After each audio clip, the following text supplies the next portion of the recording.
Plowline, thank you so much for being with me today. I mean, I am so excited to have you at the 7th annual Step Up Conference, where you're going to be presenting on a presentation called Imposter Syndrome No More. Yes. So, yes, tell me about that. So, imposter syndrome seems to be a hot topic. I actually contributed to a post in Harvard Business Review, and it received, I think, the most views of some category. People would just really love it. And so for me, because I actually work with organizations to help them retain the employment of marginalized individuals,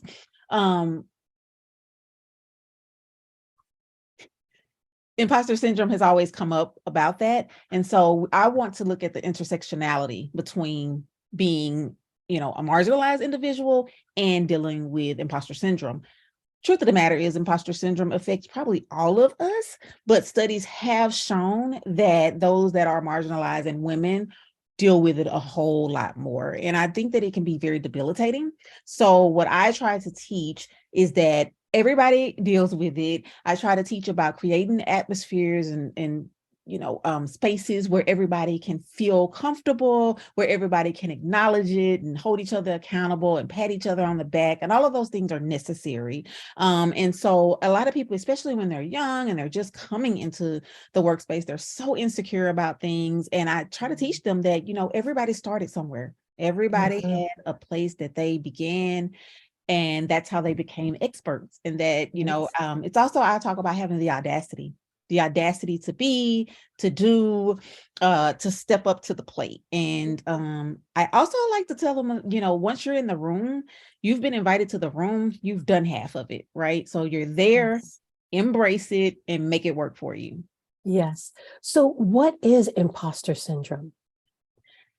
So imposter syndrome, I like to say that it is a thought process that causes you to question your authenticity, question your ability to fulfill a certain task, and it just debilitates you. That particular syndrome helps. It's this negative talk that's telling you that you are not worthy, you are not capable. So yeah, it can be defined in a lot of different ways, but that's how I like to define it. People just struggling with believing that they're supposed to be in the room that they've been invited to. I struggled with imposter syndrome, especially after receiving my PhD. And so I just defended my dissertation 2 years ago. And as soon as I was done, and I got my certificate saying that I passed, and here's your big old thing saying that you're a doctor now. In the back of my head, I'm like, what does this mean? What does this mean? I'm not supposed to be here. And there was this sense of overwhelming fear, doubt. And it was like, where is this coming from? And then I had to work on unpacking that and realizing that because of what society has said I'm supposed to be, I believed some of that. And it's like, you're right, it can be definitely debilitating, especially for women of color. Absolutely. Absolutely. And it's just, I think that this particular session is just that reminder. And every time I do the session, everybody agrees that, yes, I deal with it. I deal with it too. And even just having that discussion is helpful sometimes, that we can be reminded that, everybody started somewhere. You have to just have the audacity to go out there and do it. Right, right. And so what could the attendees expect from coming to your session? I'm just going to talk a lot about the statistics of who deals with it and how we deal with it, how it can manifest in the workplace, how we can confront it and combat it, how we can use it to our best advantage, and just the fact that it exists, right? And just shining a light on the fact that it is an issue that we deal with, especially as marginalized people. Right. So yeah, I just hope to be able to get everybody together and we can discuss it and, share some stories about how we deal with imposter syndrome. Yes. And so you're going to be, actually your presentation is in the morning from 9:45 to 11:45. So in this 2-hour session, what would be some of the takeaways that the participants could look forward to? Some of the takeaways, how they can mitigate the effects of it for their teams or the people that they're working with, how to take notice of particular colleagues and how they might be experiencing it. What are some of the signs of it? How can, as a leader, how can you support employees that you feel may have it, right? I'm going to give them resources that they can look into beyond so they can take with them afterwards, to kind of dig more into the topic. We're going to talk about having resilience, building skills, like I said, having audacity. I just think it almost feels like a pep talk for people. When I've done it, people they leave motivated and, believing in themselves. And that's really all it is. That's all it is. Yes, yes. Have you put the article that you wrote, that you contributed to? You should have it on Hoover as well too, so Yeah, everyone will be able to see it. it is a part of the resource guide that I'm going to give to Nice. all of the attendees. I can drop it on Hoover too if that's, it's a PDF. So absolutely. That's great. So what brought you into this work? Oh, so I am the author of Confessions from Your Token Black Colleague. Being a token Black woman in the event industry just created a whole bunch of stories that were worth putting down on paper. And after creating those stories, I developed Morale First, which is an organization that helps organizations to retain their marginalized staff. I think so many people, are focused on, we need to hire these people. But I always talk about how I would go into these environments and I was a token and it felt like I was thrown into the lion's den. Nobody had any concept of what that's like, what it felt like, how they were doing things that they didn't realize they were doing, right? The microaggressions, the biases, the things that I had to deal with. And so my organization trains people on everything from, microaggressions, biases, imposter syndrome, leadership, a number of things. So it just falls into that space. I love the work. I'm passionate about it.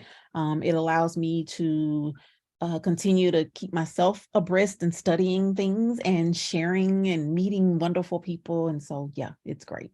And I love Step Up. I have been with Step Up for the last few years. It's one of my favorite events to work with. Nice. Well, good. I'm so glad, that you're going to be here at the 7th annual Step Up. And so we're really excited to have you. The subject on imposter syndrome no more, I feel like that this session will give tools to become self-aware of the narratives you have in your head, because the most important conversation you have in the day is a conversation you have with the person looking in the mirror. Absolutely. Absolutely. And so giving those tools, and then also looking at how to give grace and support to other individuals who are actually going through this. And so this session will really help people become aware and also learn how to support one another. Yeah, this topic, just like all of the topics that I discuss, are topics that people want to ignore and not acknowledge. And so I like to remind people that when we can acknowledge it and we can talk about it, nothing can be healed if it's hidden. Right? Yes. And so I'm here to help Yes. us shine that light on it, help us to understand how common it is, help us to agree with each other that it's common, and help us, like you said, figure out ways that we can work together to combat it and to work around it so that we can show up and be our best selves. Right, exactly. And, it's like we can't heal, like you're saying, we can't heal what we don't acknowledge. And when we heal ourselves, we heal the collective. And when the collective heals, our nation heals. Absolutely. But it just begins with us. And so it's so, I can't wait. I can't wait to see what you bring, and, your knowledge and your expertise, and also the transformation that Mhm. people can experience as they leave your session and start to reflect on everything. Woo, this is going to be good. This is going to be good. Yeah. And so one of the questions that I wanted to ask is, what is the single most important message you want to convey to your audience to help move racial equity forward? Racial equity. Um, don't get overwhelmed. People get overwhelmed when it comes to racial equity because people love the idea of having an objective and having this outcome that they're looking for, right? And I always tell them that it is not a destination, it is a journey. I know that I probably won't live to see the day that the nation is truly equitable, right? But I will be on the right side of history. I'm taking those little steps. I'm making sure that it's a sustainable journey. I always teach that, just pace yourself. Pace yourself one day at a time. Look at it as a journey and not a destination. That is so powerful. And, I mean, it's so true that, a lot of times society has taught us that outcomes is where we need to go. But Mhm. we never think about the process and the transformation that is happening as you are moving towards those outcomes. Yes. And sometimes our outcomes cannot be so sticky, right? It needs to be able to be moldable and adaptable, because as you are going through this journey changing, your outcome's going to change. Absolutely. You have to be flexible. You're learning Yes. things are changing. We're getting presented with new information. The rules are changing. And so the other thing about that is that we got to be patient with one another as we go Mhm. through these different changes. I do anti-racism coaching. It takes a level of understanding that different people from different backgrounds and societies and their ages and who they've been, it contributes to their biases, right? And so we Yes. have to be patient, especially some people have never had to deal with it, never had to answer the question, right? And so I believe in patience with one another as we try to work through becoming better. Yeah. So being able to adapt to change and acknowledge that we have all been socialized differently.